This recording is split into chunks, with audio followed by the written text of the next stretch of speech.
Hey folks, Quilly18 here, and welcome to Let's Try Train Simulator 2014, aka what is this thing that's on Steam and why does it have so much DLC? I have to admit, come on, let's be honest, there's not a huge market for train driving simulators, but there is in fact a very dedicated train hobbyist sort of demographic out there, either model trains or driving trains or train spotting or whatever. Trains are kind of cool, they are unique, they are beautiful in a very distinctive way, and there is a definite audience for this kind of game. And Train Simulator caters to that, and there's really no other significant alternatives to this product out there. And what this program has done very well is provide multiple DLCs, which seem odd. Like, why is there so much DLC and why is it so expensive? Well, the thing is, people like trains usually like it for very specific reasons. They want a specific route. There's a specific route they're interested in. And there's a very niche, narrow market for each individual route out there. And of course, you have to pay programmers and artists and all this. So an individual piece of DLC for a single route might seem a little out of whack price-wise for other DLC you might see for other games. But the thing you have to remember is there's a relatively small audience for each piece. So the way it's priced and the way it's marketed and all that is designed to make it so that the artists and the programmers can still get paid while creating a piece of DLC that is only going to be purchased by a small subset of people. Same thing with the specific engines, because it's about having a specific train engine running on a specific track, running a specific mission that really appeals to that core demographic in a very special and unique way. Anyway, there's enough babble. Let's get started on this. This, of course, Train Simulator has been around for a while. This is Train Simulator 2014. There's been a pretty significantly redesigned career system. The interface, the graphics, and the performance have been updated significantly. There's a lot more integration with a couple of cool online features, and not to mention even better integration with the Steam Workshop for user-created content. Let's just jump into drive mode over here. We're going to go into the career mode because there's nothing quite like having a permanent black mark on my record for my performance. We're going to take an ice cool morning mission. It's only it's eyeballed at 25 minutes. I will probably take twice as much time because I'm a terrible driver at this game. So we are in Germany. The track that we are on is the Hamburg to Hannover track, and specifically we are simply going to pick up, it's a short passenger run, 2 stops. Should be the easiest thing in the world. It's going to go horrible. Let's go.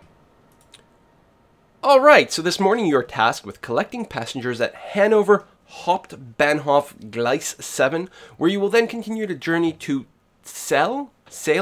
Well, it's German, right? How would C-E-L-L-E be pronounced in German? I have no idea. To complete your work this morning, Hauptbahnhof, I think, means like central train station. I'm pretty sure that's what it is. I think train station is just Bahnhof, but Haupt is like the main station as opposed to a random stop. Yeah, I don't speak German, I'm sorry, I really don't know.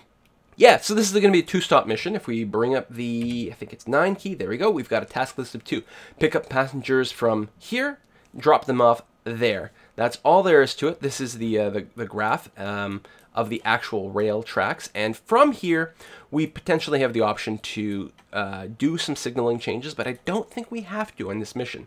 So we are driving a pure electric train today. And you can see, obviously, there's the electric rail there in our connection. You can actually toggle this on and off with a button.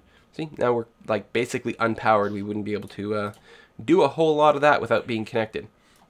Anyway, other than that, it's pretty simple. It's a lot easier than driving a diesel electric. So let's crank up the power, put it in forward, and release the brake. If you are in simple mode, there's basically just one pull for that, which basically controls both the throttle and the brake itself.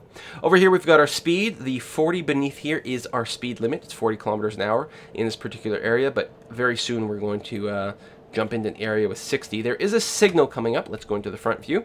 We've got a green light going on here, and again, if you're in simple mode, you don't really have to worry about that. I'm going to try not to exceed the speed limit, therefore losing points on the mission. That would be a horrible, horrible thing. Obviously, we're very concerned with our performance here.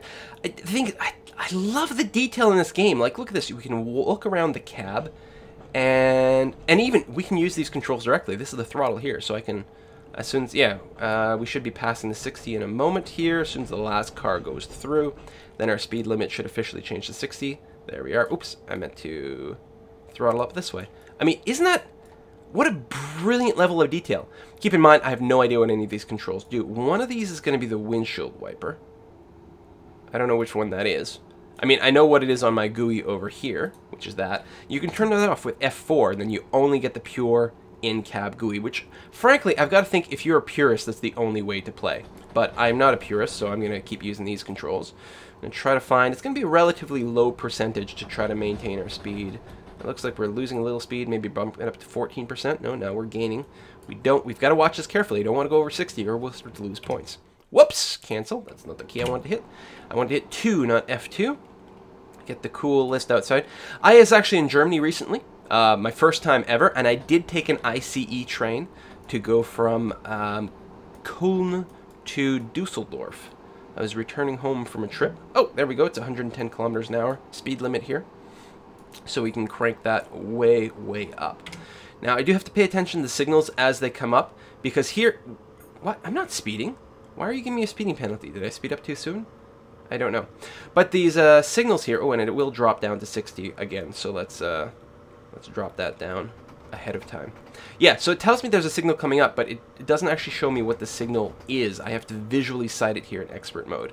And the yellow, frankly, I don't know what the yellow stands for. We gotta start hitting the brake because, yeah, see now we're now speeding by quite a bit.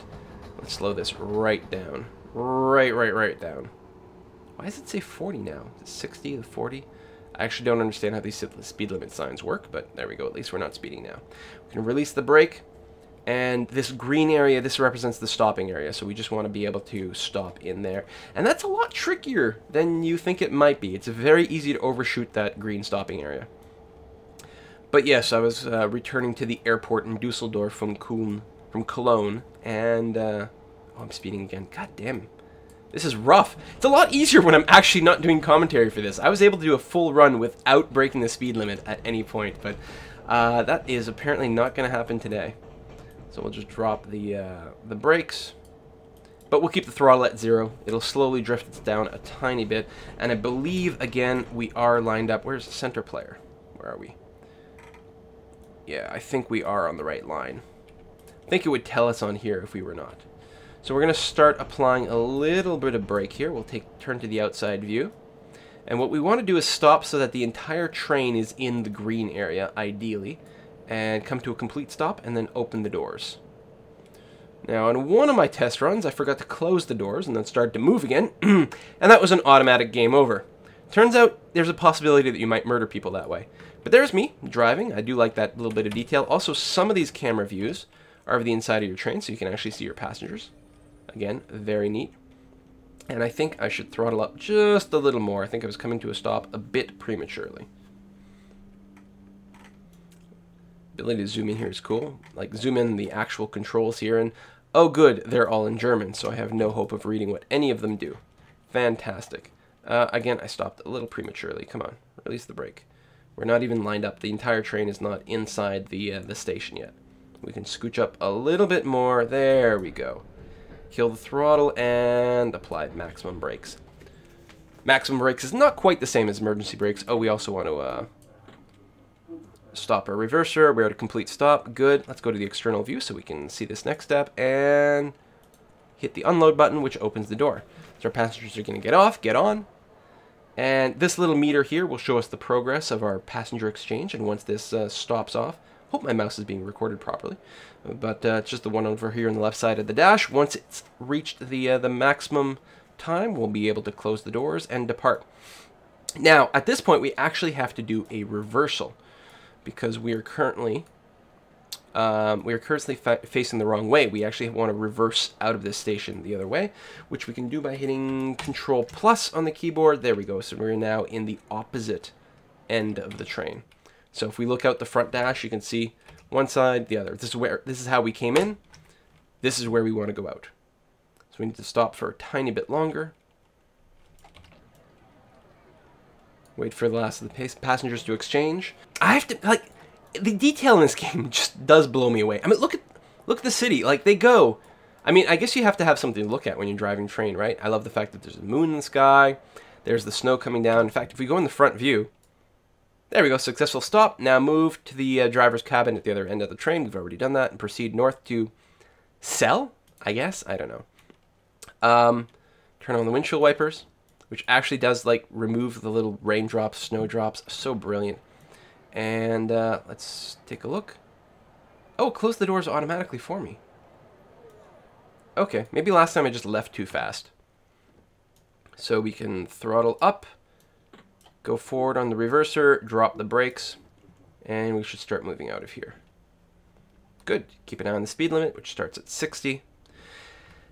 And so now, in game time, well, we do have to travel 41 kilometers, and in game time, it's going to take us 18 minutes to get there, but this is accelerated, though. The world is kind of compressed down from the actual reality of the world, so it'll probably take us less than 5 minutes to get to our destination. Meanwhile, we have to make sure not to speed. We have to pay attention to the signals in case we get a stop.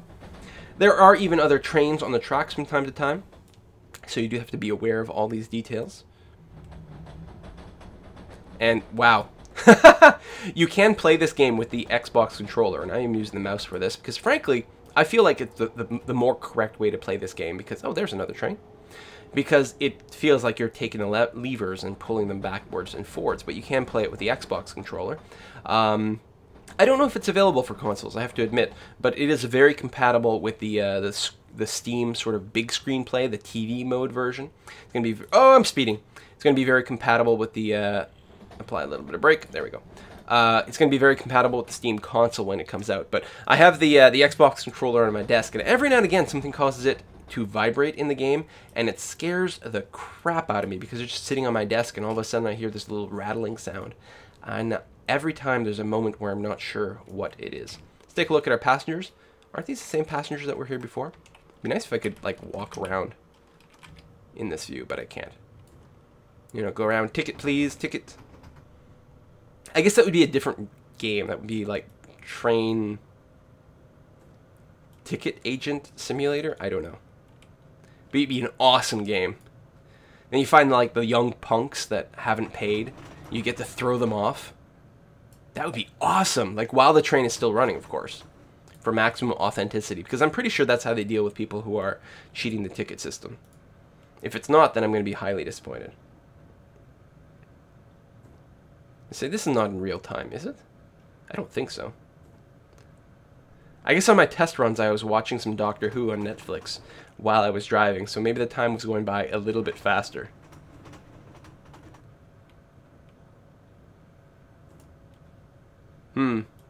Well, let's try to get as close to 110 as possible. I can't believe these trains don't come with a cruise control button. It feels like they should really do that. I do like the display of the amps.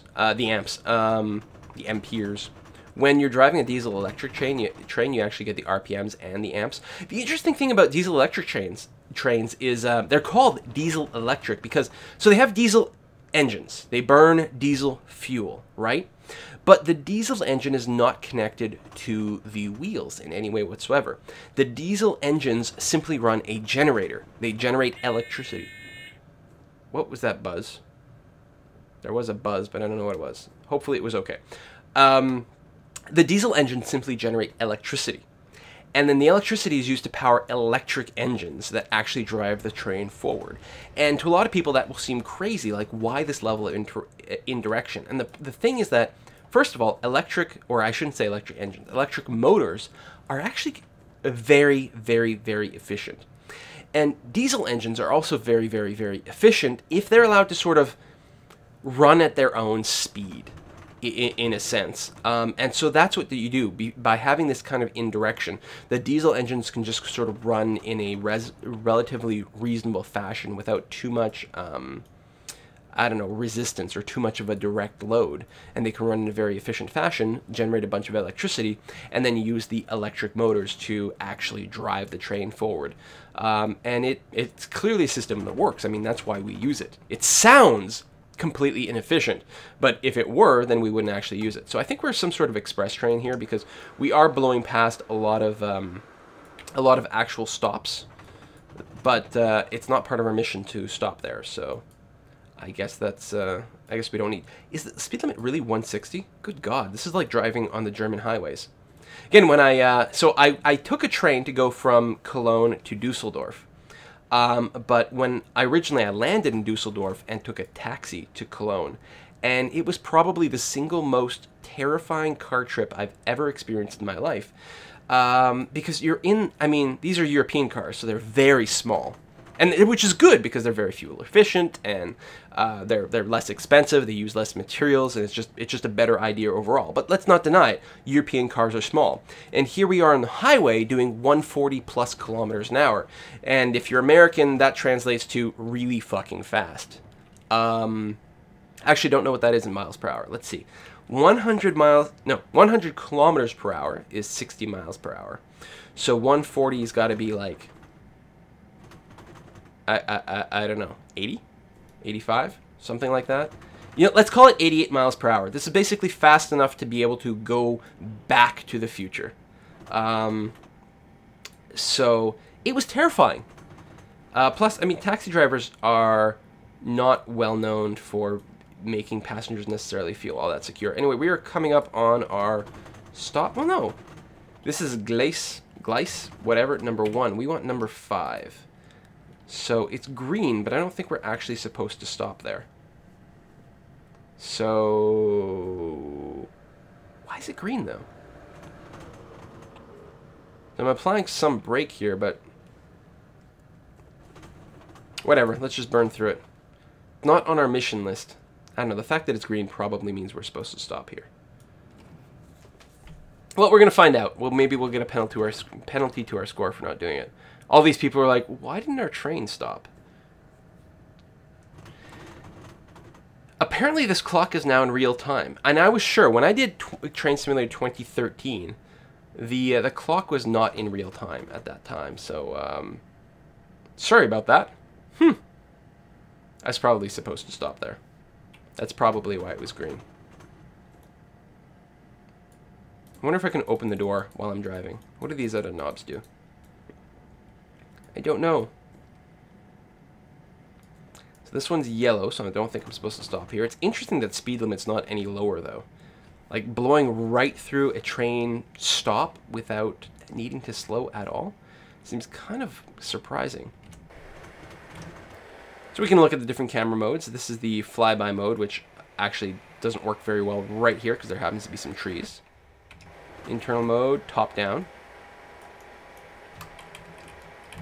Some ability to kind of move around-ish. I'm speeding. Oh my god. Yeah, I really am. Let's just kill the throttle. Call that good enough. Oh, the speeding penalties are really adding up. There we go. What else we got? 8. 9 is the map mode, of course, and 0 is nothing. So let's go back in the cab. Bring us up to 39% throttle.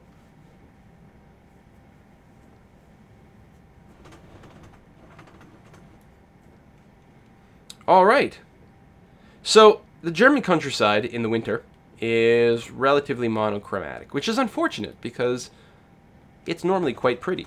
Lots of farming. I was actually surprised about that. As a North American, and, you know, yeah, sure, I'm Canadian, so therefore I'm automatically more educated than something. I don't know. But it's still my imagination that Europe is much more densely populated, right? Because you have to realize, Canada is very big. Canada is the 3rd largest country in the world. You can fit France in one of our provinces, Ontario, like something like 3 or 4 times. And obviously France is quite large in terms of European countries. So Canada is very, very big.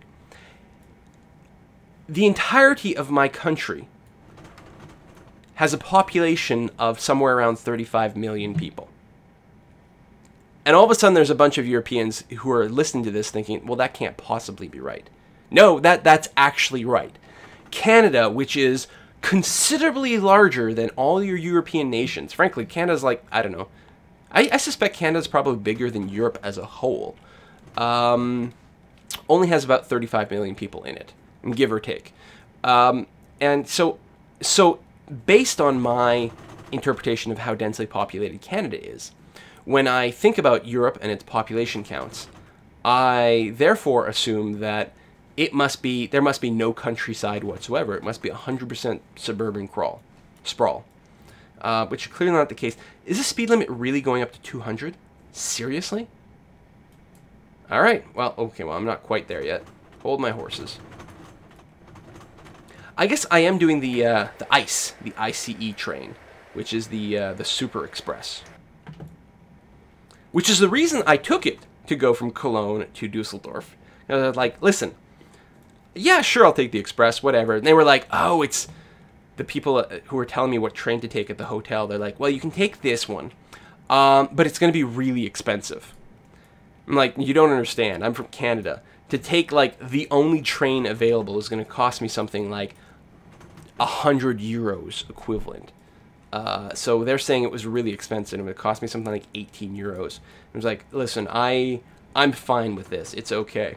And as it turned out, the whole idea of taking the Express, which I thought would take me to the airport in something like 20 minutes, didn't work out because the one stop at the airport was, I don't know, under construction or something. So I had to get off somewhere and get on I don't know, an S-series train or something, like some sort of super local train, which added a whole hour from the trip. So instead of a 20-minute ride, it ended up being like an hour-and-a-half ride. And I very nearly got on the wrong train at some point. That is still not my station. Wow, we are really flying. So that was a little disappointing. And yet still much, much better than any Canadian train experience that you can possibly have. 195. All right, so we've got 6 minutes to kill before we arrive at our stop. I keep hitting M because I figure that M is the logical choice for the map. There we go. There's our stop coming up. Right over here. Pick up passengers from Cell? I don't know. I'm going to have to look that up. Gleis 5? I think Gleis is the, like the stop, the line, the station. I don't know. Gleis. Oh, I'm speeding. No, I'm not. What am I getting buzzed at? I have no idea. Is it just warning me that things are starting to come up? Should I start to slow down? I really don't know. Gleis means track. There we go. So I'm stopping at track number 5. Okay. And that is actually the word I was trying to think of. I was just failing to do so. We're still 5 minutes away. We are coming very close to our speed limit. So let's drop it down to 50%. Because we know we will slowly bleed off a tiny bit of speed at 50%. Good. Winter driving. This is fast. And you know what? It feels properly fast, too. Like, if we were a passenger, what's the passenger view? And you look out the window, that is, no, that's proper fast. Vroom, vroom, vroom. All right. 4 minutes away. There are 2 brake settings in this train, and I don't know what they are. There's train brakes and there's dynamic brakes, and I actually honestly do not know what that represents. And that feels unfortunate because it's probably important. We do have a horn. It sounds pathetic. So, Cell, or Cell, is a town and capital of the district of Cell in Lower Saxony of Germany. The town is situated on the banks of River Aller, a tributary of the Weser, and has a population of about 71,000. So the more you know. Look at this. We're going to hit 150 almost precisely when we should. Beautiful. And then let's rev up to around 50, maybe? No, we're still bleeding off speed. Oh, right, we've got a partial brake going on. I forgot about that. Track 5 is coming up, though, so we're going to have to keep our eyes on that. Looks like our speed is going up at this point. Yep. Ever so slightly, which is still technically okay, but we're going to have to keep an eye on it. Cell is the southern gateway to the Lüneburg Heath and has a castle built in the Renaissance and Baroque style in a picturesque old town center with over 400 timber-framed houses, making Cell one of the most remarkable members of the German timber trade road. Look at that. This sounds beautiful. From 1378 to 1705, Cell was the official residence of the Lüneburg branch of the Dukes of Brunswick-Lüneburg, the House of Wealth, who had been banished from the original ducal seat by its townfolk. The thing to remember is that my country didn't even exist at that point. It was a distinct non-entity. I think we're maybe, it's possible we're going to blow right through this stop. Yes, I think so. Emergency brake. We lose points for that.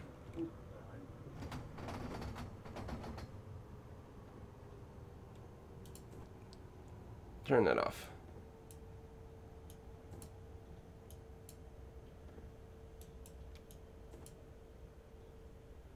%, power. Put it in reverse. Oh, there we go. No, we're fine. I didn't need the emergency brake at all. I just lost a bunch of points for no reason.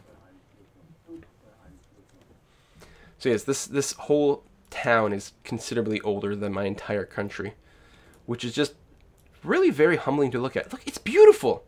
I don't know if this is what it actually looks like. Like, I can't vouch for the accuracy of this game. But from where I'm standing, this is a beautiful, beautiful town. Look at that. Looks like it has some sort of river there, which may or may not be frozen. Once we come to a complete stop, we can open the doors and we'll have completed the mission. Then we'll see how many points we've lost. Boom! Doors opening. Hello, I'm the express train from somewhere to somewhere. And my passengers were transported in relative safety. We've got some people who are hovering. Yep, they're definitely hovering over the path. Okay, that's not scary at all. That's fine. I'm okay with that. So we're about to complete our transfer, and as soon as we do, I think the mission will come to an end. Well done! That was a successful drive. Look at that. I have to admit that was my very first successful drive on expert mode. I have never, ever, ever succeeded on an expert mode drive. We have scored... We did not even reach the bronze star. Oh, that's terrible. Mostly because of speeding. And we were... No, we earned points for timeliness. I don't think we were actually late.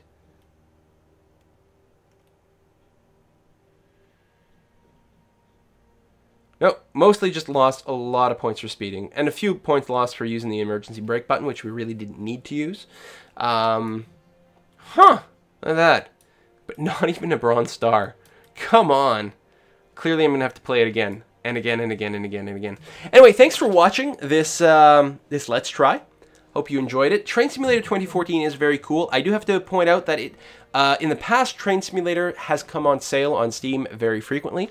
So if this is the sort of thing that you're interested in checking out and you're on a tight budget, you may want to wait for that. Of course, this is the brand new iteration, so it may take a little while. At this point, you might have to wait a few months before the Christmas sale, I suppose, might be the next time it would logically come on sale. But it's very, very cool. And if you're interested in this sort of thing, do check out the DLC because you might find one for the train that goes through your particular location. See you next time, folks. Bye-bye.